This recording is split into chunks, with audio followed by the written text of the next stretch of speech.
It was a quiet evening in a small village near the forest. John, a lonely man in his 30s, lived in a wooden house surrounded by trees. He had a small garden where he grew vegetables like carrots, tomatoes, and potatoes.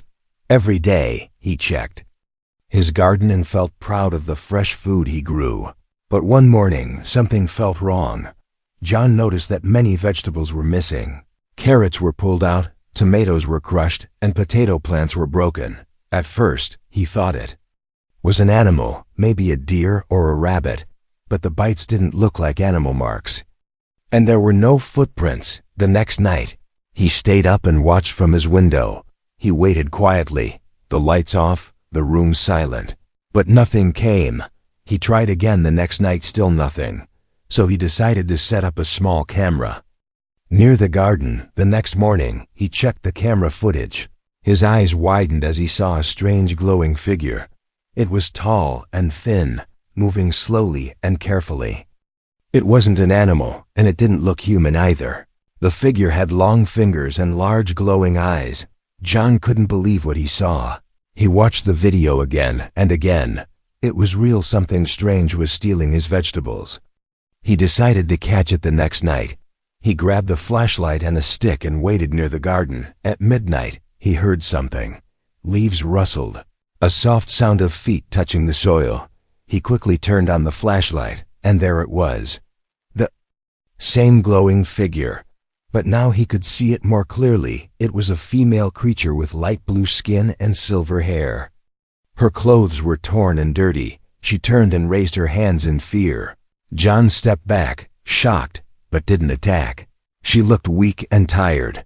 "Please," she said in a shaky voice, "don't hurt me." John couldn't believe what he heard. She spoke in English, but it was broken, like someone learning the language. "I take food for my children," she added. "They are hungry." "Very hungry." John lowered his stick and asked, "Who are you? What are you doing here?" The alien woman looked down, almost crying. "My ship, broken," she said. "We crash here. I hide with children." John didn't know what to say. She was not dangerous, just scared and desperate. He looked at the vegetables in her arms. They were not stolen out of greed. They were taken out of need. He asked, "Where are your children?" She looked toward the forest. "In cave. Hiding. Cold, sick, no food." John took a deep breath and thought, could he trust her? Was she telling the truth? What if this was a trap? But she looked so tired, so helpless. He couldn't turn her away. "Come with me," he said finally. "You need food and rest." She followed him slowly, her body shaking from cold and weakness. John took her to his greenhouse and gave her a blanket. He made her sit and brought her warm soup. She ate it slowly, carefully, like she hadn't eaten in days. "What's your name?" he asked. She looked confused for a moment, then said, "Call me Lyra. Where are you from?" he asked. She pointed up to the sky. "Far. Very far, my world."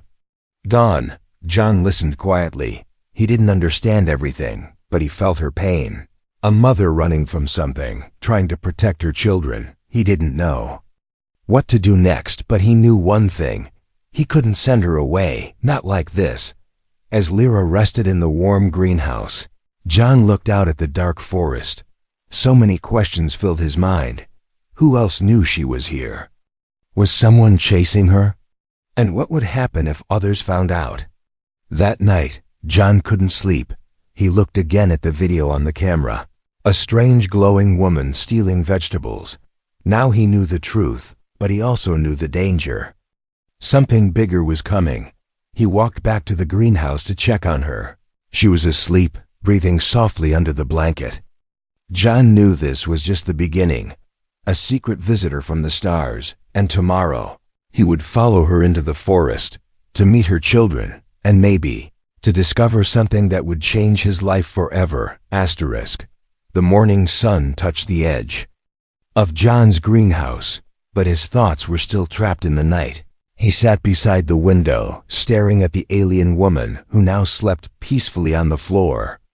Her name was Lyra, a name not from this world, and her presence had already shaken everything he believed in. She didn't look dangerous, in fact. She looked broken, like a bird that had fallen from the sky. Her silver hair, tangled and dull, caught the morning light. Her thin arms still hugged her chest as if protecting something precious. John knew he had a choice to make. He could pretend this was a dream and walk away, or he could follow her story to the end. He chose the second. When Lyra opened her eyes, she sat up quickly. Her body was tense, ready to run. But John raised his hand gently. "It's okay, you're safe here." She blinked twice and nodded slowly. Thank you," she whispered. John gave her more soup and some bread. She ate with small bites, still watching every shadow in the room. Then she looked at him and said, "You want to know?" John nodded. "Yes, I want to understand." Lyra looked down at her hands as if searching for courage. "My people lived far. Peaceful," she said.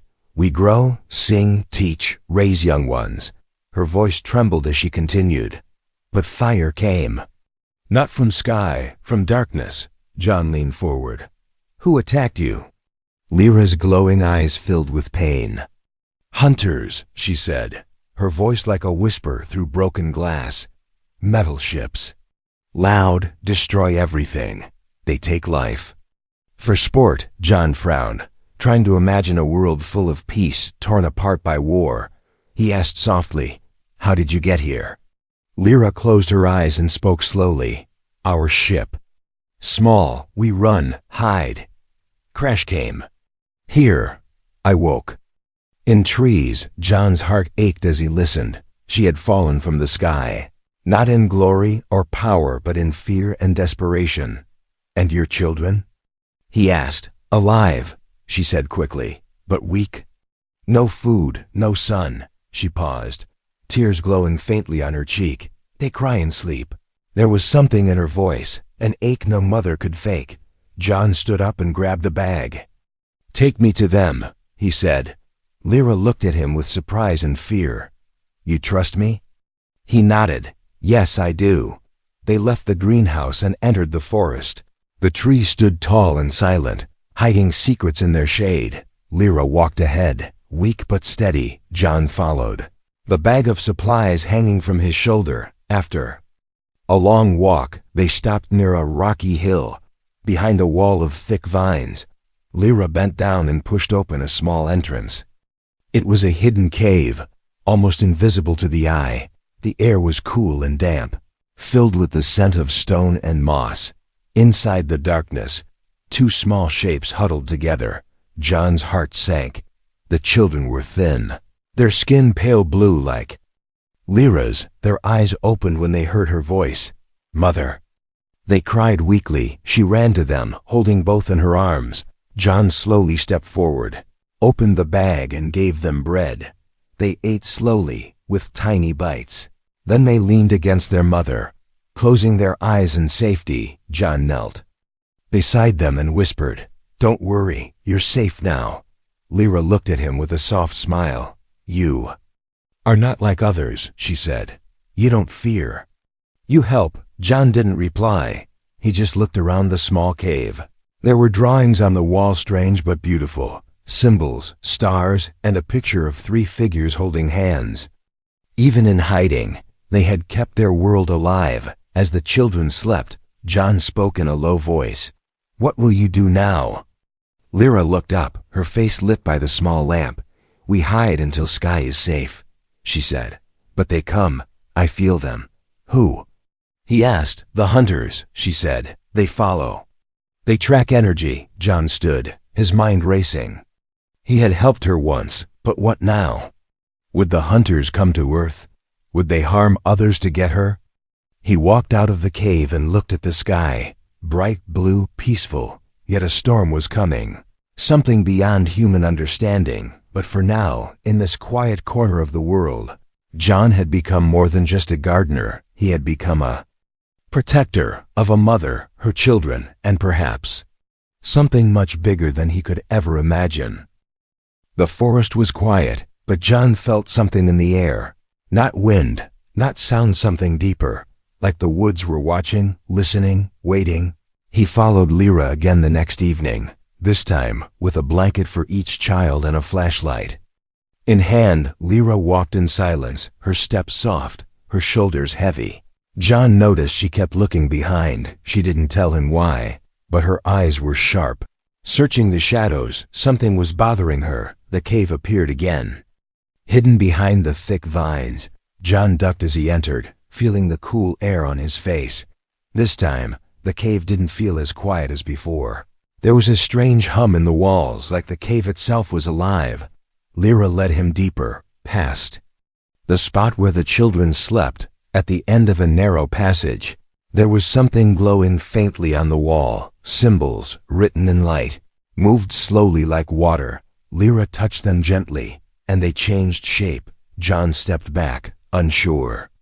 If it was magic or science, maybe both. This memory, Lyra whispered.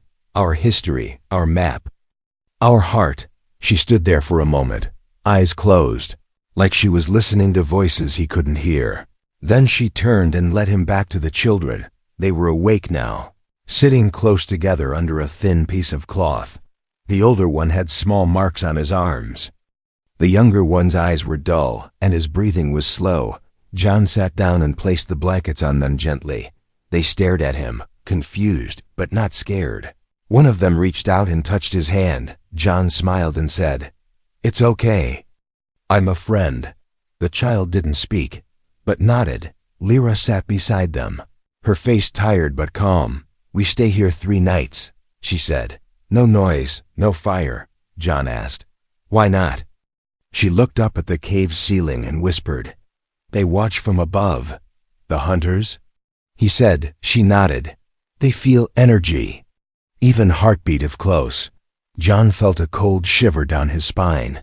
He looked at the cave walls again, so thin, so open. It didn't feel safe anymore.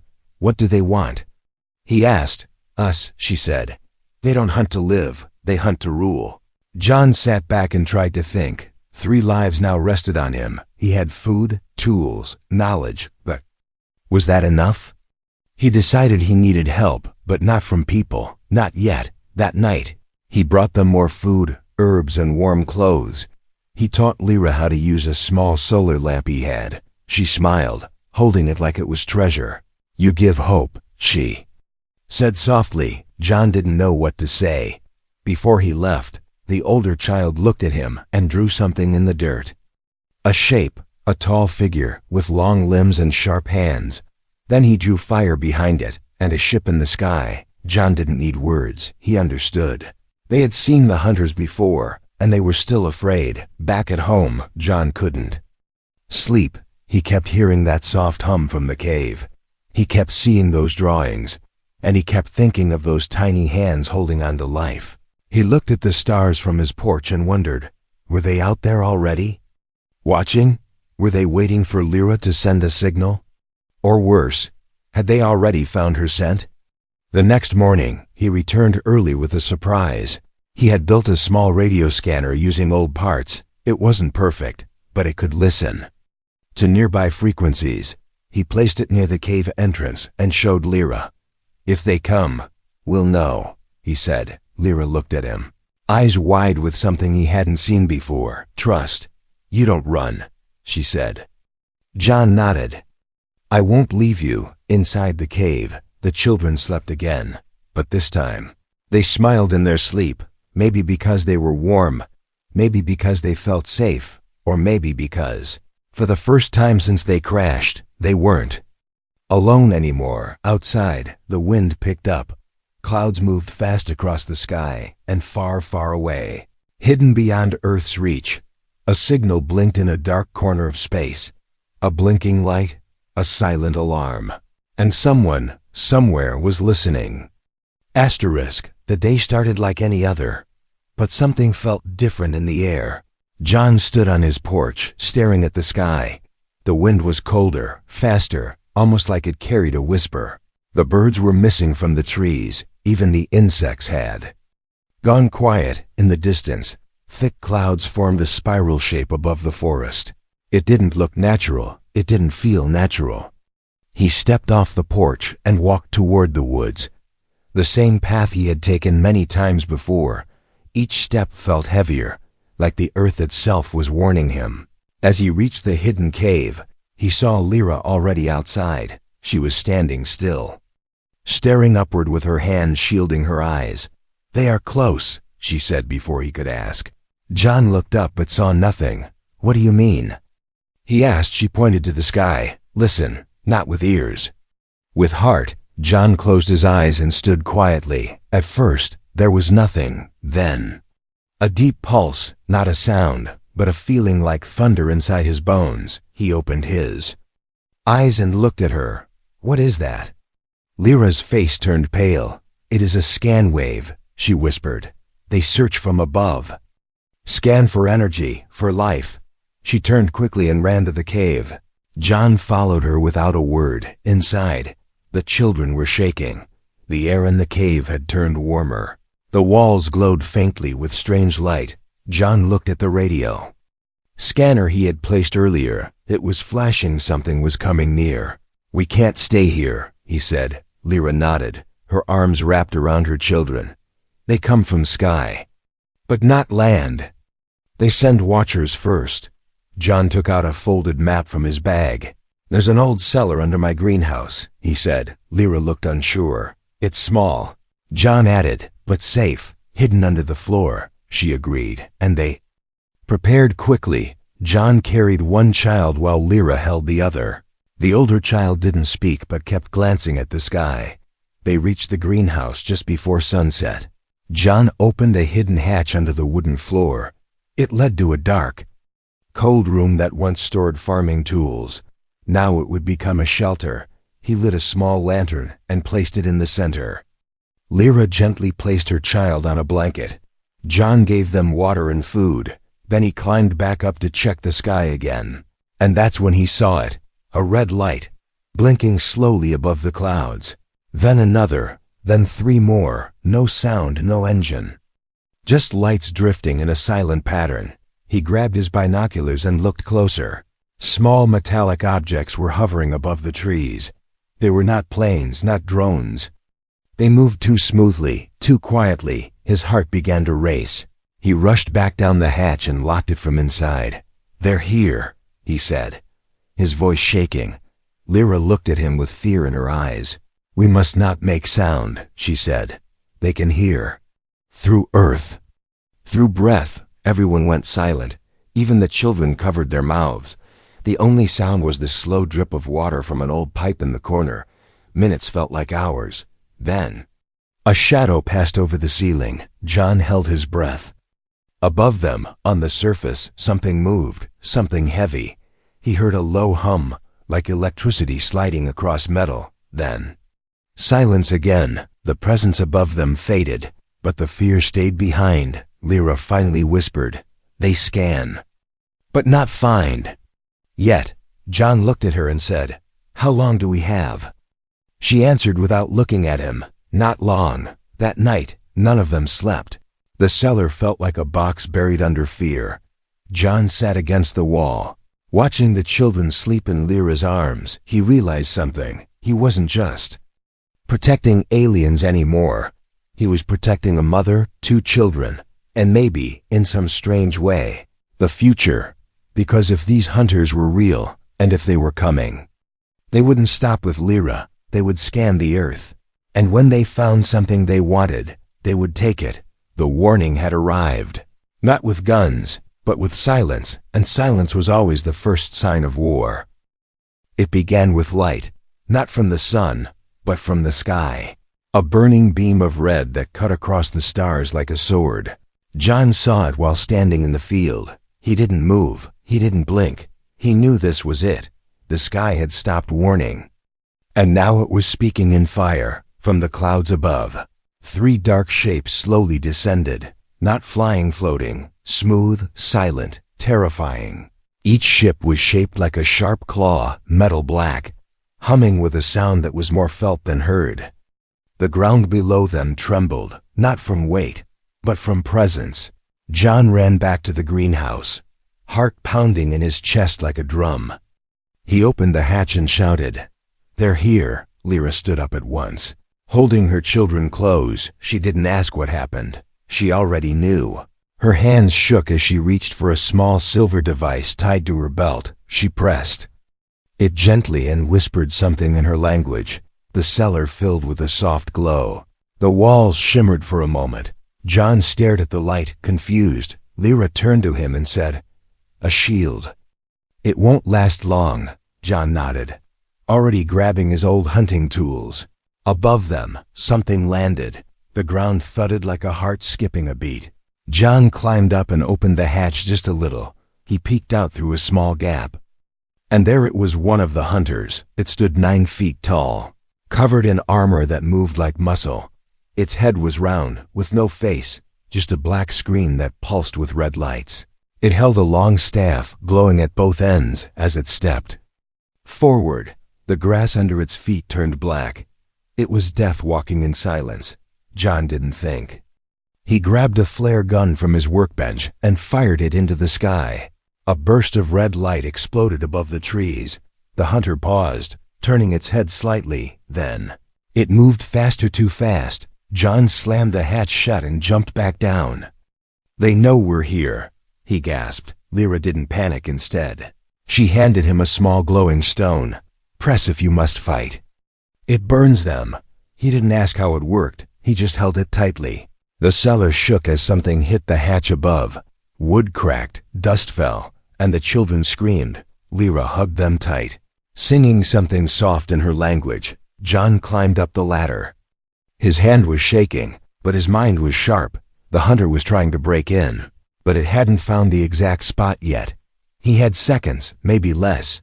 He opened the small side window and slipped out. The night was now alive with sound, trees shaking, lights flashing, and air cracking with electricity. The other 2 ships hovered above the field, scanning in wide circles.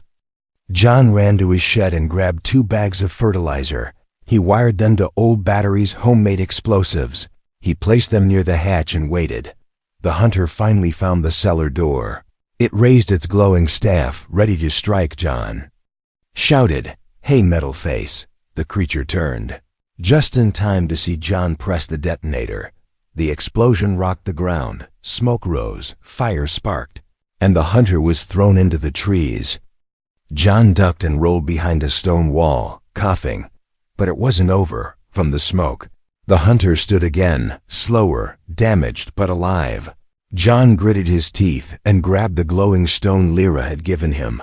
The hunter raised its staff and charged. John threw the stone with all his strength. The moment it hit the hunter's chest, light exploded around it. The armor cracked, sparks flew, and the creature let out a horrible mechanical scream. It dropped to its knees and then fell forward. Still silent, dead, John collapsed beside the stone wall, breathing hard. Lyra ran out from the hatch, holding her children. They looked around, then at the fallen enemy. For the first time, John saw real fear in Lyra's eyes. She looked up at the sky and said, "This was just one. More will come." The children clung to her as she spoke. John stood slowly, bruised, burned, but alive. He looked at the ship lights above and whispered, "We need help." Lyra nodded, pulling out the device again. "I can send signal, but we must hurry." John helped her set up the pieces, a strange dish, some crystals, and wires that hummed with energy. As Lyra activated the beacon, a beam of blue light shot into the stars. John stared at it, his heart heavy. Now the universe would know. Help might come, but so might death. Asterisk. The sky above the farmhouse was no longer silent. It glowed with traces of battle, ash floating through the air like broken stars. But below, in the cold, dark earth, hope was being rebuilt piece by piece, wire by wire. John knelt beside Lyra as she finished the strange device. It looked nothing like human technology. No screens, no buttons, just smooth silver plates and glowing threads. The heart of it pulsed like a living thing. He stared at it, unsure if it was a machine or something more. "This is all we have," Lyra whispered. Her voice trembled, not from fear, but from knowing. "Once we send it, they will hear." John asked quietly, "Who exactly is they?" She looked at him and said, "My people." And maybe theirs. She meant the hunters. John didn't need her to explain. A message strong enough to reach her home might reach her enemies too, but doing nothing would bring death either way, so they chose the risk. "Can it be tracked?" John asked. Lyra nodded, "Yes, but not instantly." "It takes time." She placed a glowing crystal in the center of the dish. The whole device came to life, humming like a deep song underwater. The children watched from the corner, silent. They hadn't spoken since the attack. Their eyes were too tired for fear, too young for war. John looked at them and felt something new, not just responsibility, but connection. He wasn't just helping strangers anymore. He was part of something bigger, a line drawn between life and extinction, between kindness and conquest, between earth and stars. The dish rose slowly from the ground, lifted by its own energy. It floated above the field.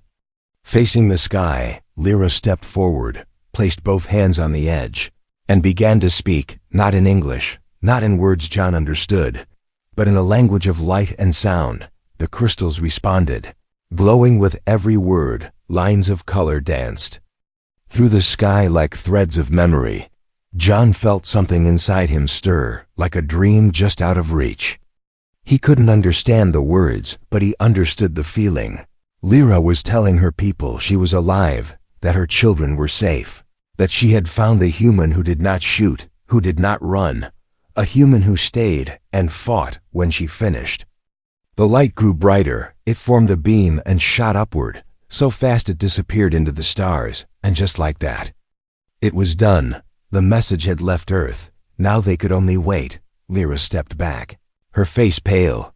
"They heard," she said softly. John nodded. "Do you think they'll come?" She looked at the sky again. They must, but the wind didn't carry answers, only silence.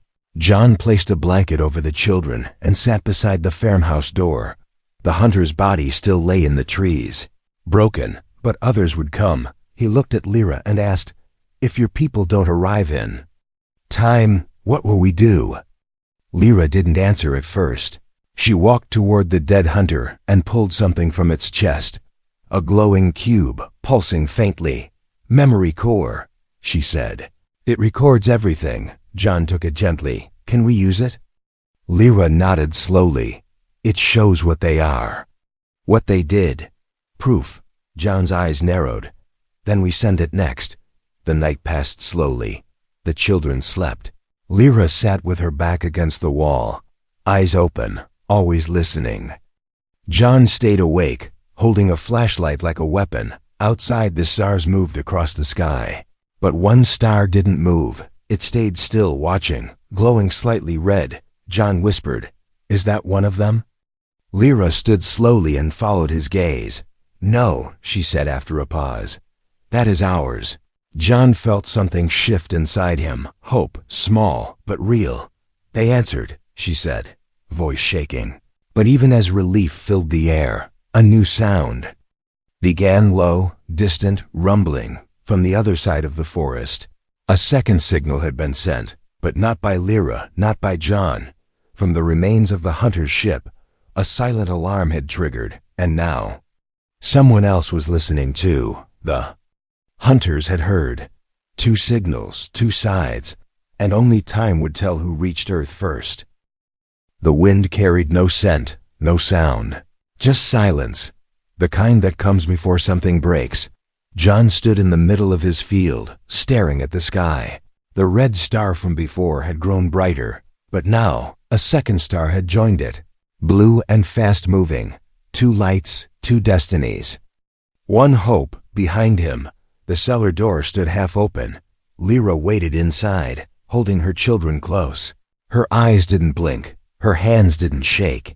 She had seen this before on another world, a moment where everything came down to who arrived. First, John walked to the fallen hunter ship. It still smoked, still hummed faintly with dying energy, but something inside it pulsed brighter than before. The memory core. Lyra had attached it to their beacon before the final signal. It carried proof of the hunters, the destruction, the survivors. It carried the truth, and sometimes The truth is louder than war. Then it happened. A sharp sound cracked through the sky.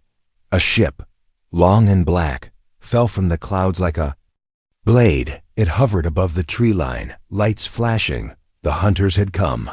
John ran back toward the cellar and sealed the hatch. Lyra looked up, her face calm. She whispered to her children in her language. Words of courage, words of love. They are here, John said. Lyra nodded. Yes. But we are not alone. Just as the hunter ship touched the earth, a second sound shattered the sky. This time it was not sharp, it was strong, deep and golden. A circular ship, glowing like a sunrise, appeared above the field. It moved like water in the air, smooth and full of light. John shielded his eyes. Lyra gasped. My people! They found us. The hunter ship opened first. 3 armored creatures stepped out, each taller than the last. Weapons buzzed in their hands. Their heads turned slowly, scanning for targets. Then, the golden ship opened. Figures stepped out tall, graceful, shining like stars. They didn't carry weapons. They carried light, and behind them, a symbol, a circle wrapped in vines. Lyra stepped forward. John tried to stop her, but she placed her hand on his. They came for peace.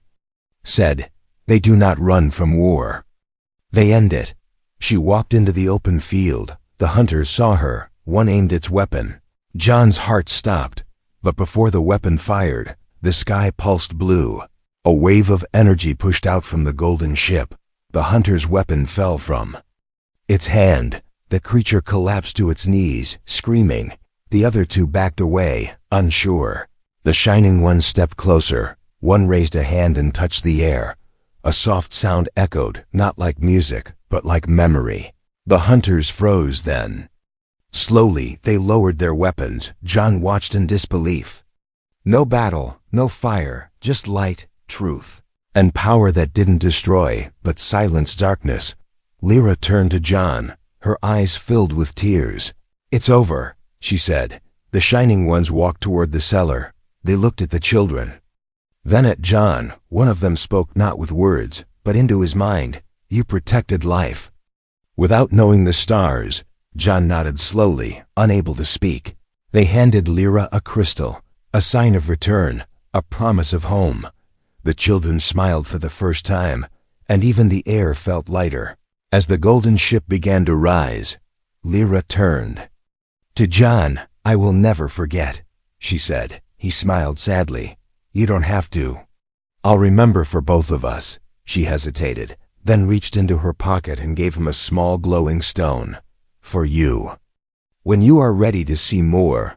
The ship lifted. The field lit up in gold. Then silence. The red star faded. The sky returned to blue. John stood alone. But not empty. The garden was still there. The house still stood.